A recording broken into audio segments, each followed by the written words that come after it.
السلام عليكم. في هذا الفيديو ان شاء الله غنكملوا تتمه ديال تصحيح امتحانات الدوره الاستدراكيه. الماده المدخل للعلوم القانونيه السداسي الاول بجامعه الحسن الاول بمدينه سطات، يعني الاستاذه الحافظي. بلا ما نطول عليكم، يعني ها هي 10 فبراير 2025، يعني الدوره الاستدراكيه سنه 2024 2025، يعني 5 في شهر نهار 10 داز الامتحان في شهر جوج، يعني اليوم تقريبا يعني حنا غادي فاتنا العشرة. يعني حاولت ما نحطش لكم الفيديو تيساليو الامتحانات باش الطلبه يركزوا مع التصحيح. اللي دار بحال ما هادشي ان شاء الله راه عنده الفاليداسيون. خاصكم كيفاش تجاوبوا بطريقه منهجيه، تفاداو داكشي ديال التسريبات وداكشي ديال مواقع التواصل الاجتماعي. خاصكم تجاوبوا بطريقه منهجيه، حيتاش على حساب السؤال. اول سؤال قالت لنا ماذا يقصد بالاصدار وما هي قوانين التي تخضع للاصدار. يعني عطاتنا جوج ديال الاسئله في سؤال واحد، عطينا الاجابه هنايا غنجاوبوا في نفس الورقه. السؤال الثاني قالت لنا متى تشكل الشريعه الاسلاميه مصدرا رسميا خاصا ومتى تشكل مصدرا رسميا عاما. عاوتاني عطاتنا جوج ديال الاسئله في سؤال واحد. نمشيو للسؤال 3. قالت لنا لا يجوز التنازل عن شركه انسان على قيد الحياه. القاعده التي يتضمنها هذا النص، يعني هذا النص يعني هل تعتبر قاعده آمرة او قاعده مكمله؟ يعني خاصنا نعلو علاش. ها هي قالت لنا علل جوابك وابرز الفرق بينهما. يعني ماشي غير غنقمروا على الله غنقولوا قاعده آمرة، يعني نقولوا علاش، ولا نقولوا قاعده مكمله وصافي ونسكتوا. خاصكم تقولوا علاش. هنا فين الواحد كيشوف واش ضابط يعني الماده ولا ما ضابطاش. يعني الاستاذه كتشوف منها طريقه الاجابه، يعني حيت التسريبات كيلحقوا كيديروا داكشي كوبي كولي هز منها نحط. يعني ما غاديش يحط لكم اجوبه، يعني هادو كيبغيو التركيز. 4. ما الدور الذي تقوم به الامانه العامه للحكومه في مجال التشريع. يعني عطات 4 ديال الاسئله، يعني السؤال الاول تقريبا فيه جوج الاسئله والسؤال الثالث فيه جوج ديال الاسئله. دونك غنمشيو حنا السؤال بسؤال. ماذا يقصد بالاصدار وما هي القوانين التي تخضع للاصدار؟ غنبداو التعريف ديال الاصدار. ماذا يقصد بالاصدار؟ يعني انا درت لكم ماده المدخل العلوم القانونيه السداسي الاول تصحيح امتحان الدوره الاستدراكيه سنه 2024 2025 الاستاذه حافظي. اول حاجه غنقولوا المقصود بالاصدار ان يقوم رئيس الدوله باصدار امر الى نبين لكم الورقه مزيان باش ما تبقاوش مبرسطين معها. ها هي دابا مزيان.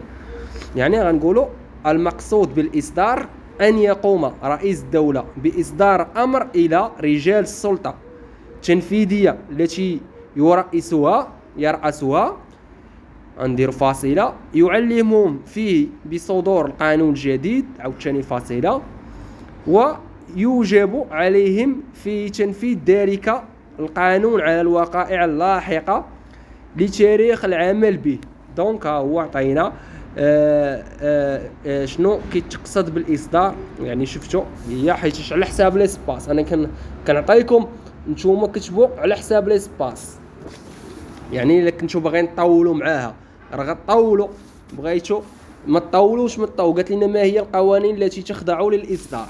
غنقولوا القوانين التي تخضع للاصدار هي القوانين التنظيميه التي تحال الى المحكمه الدستوريه بعد مصادقه البرلمان عليها وقبل الاصدار الامر بتنفيذها.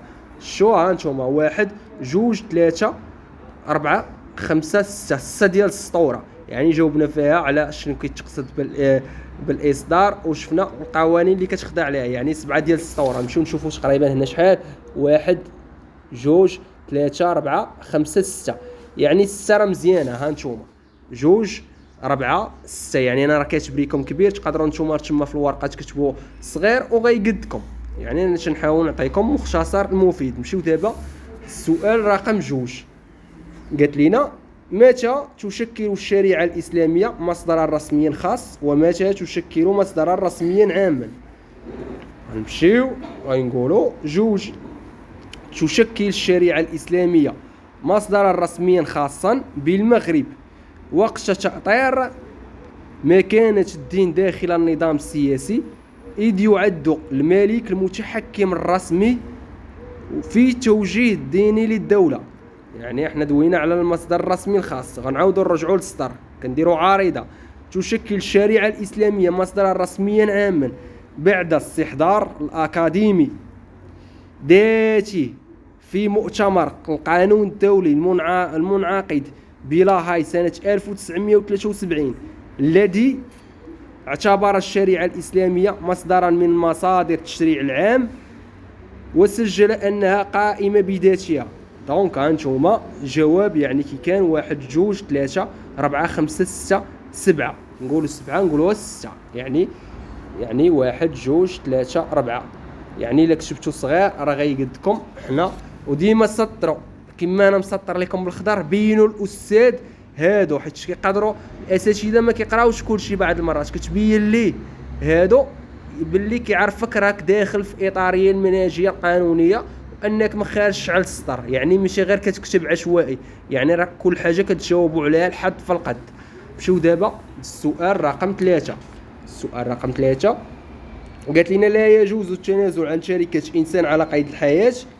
يعني القاعدة التي يتضمنها هذا النص هل تعتبر قاعدة آمرة أو قاعدة مكملة؟ يعني علي جوابك وأبرز الفرق بينهما، يعني بين القاعدة الآمرة والقاعدة المكملة.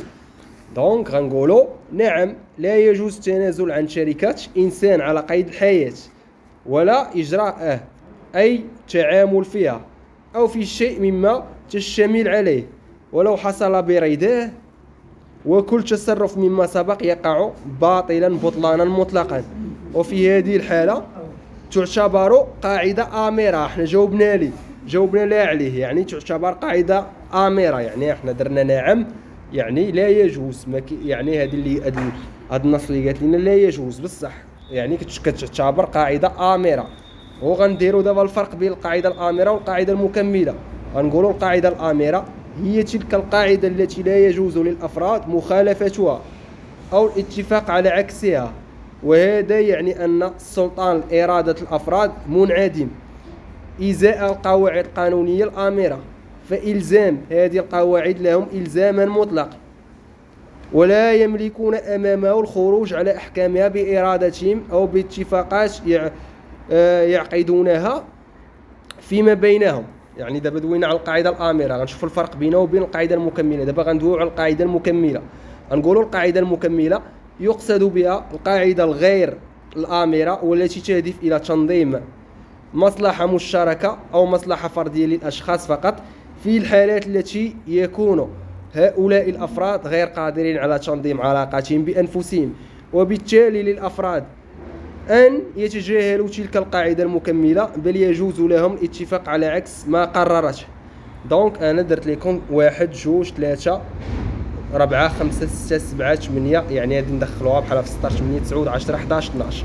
شوفوا هي شحال عاطيانا تقريبا: 1 2 3 4 5 6 7 8 9، عاطيانا 9 ديال السطورة. دونك نتوما هادشي راه زوين صحيح. تقدروا القاعده الامره ديروا مثلا هنا حتى الفاصله ديروا فيها نقطه، ولا ديروا هنا حتى هاد الفاصله الثانيه ديروا نقطه، هادشي بلا ما تكملوا، وهادي عاوتاني حتى هنا حتى الفاصله هادشي بلا ما تكملوا، وغيكون عندكم ليسباس. يعني حنا بينا لها اول حاجه كتقول لها واش هاد النص قاعده امره نعم او لا، وغتقول في الاخر باش غتبين لها واش راه قاعده امره.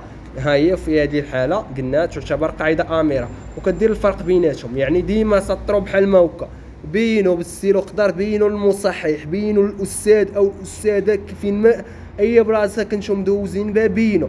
الاغلبيه ما كيقراوش كلشي، كيشوفوا المنهجيه واش خدامين بها صحيحه، وراه غتلقاو نوقات ديالكم زوينين، يعني 17 18 على حساب البلافون اللي كيتحط.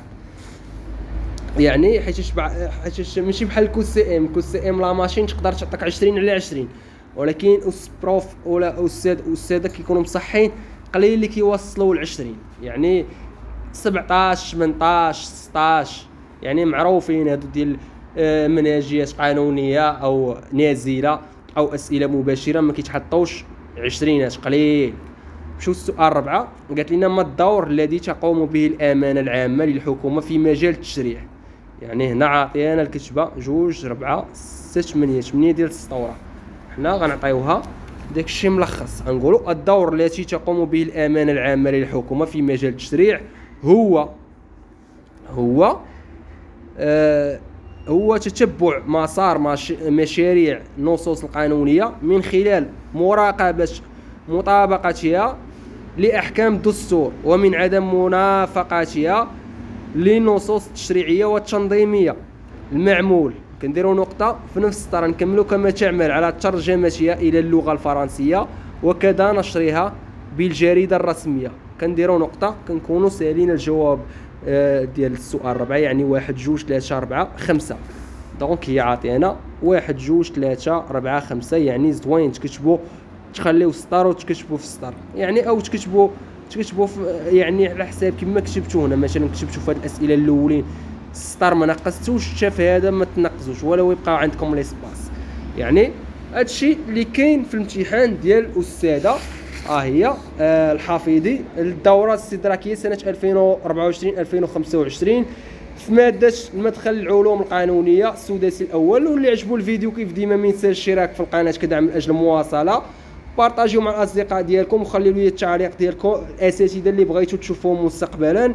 وبلا ما نطول عليكم نشوفكم في الفيديو الجاي ان شاء الله. بون كوراج للجميع.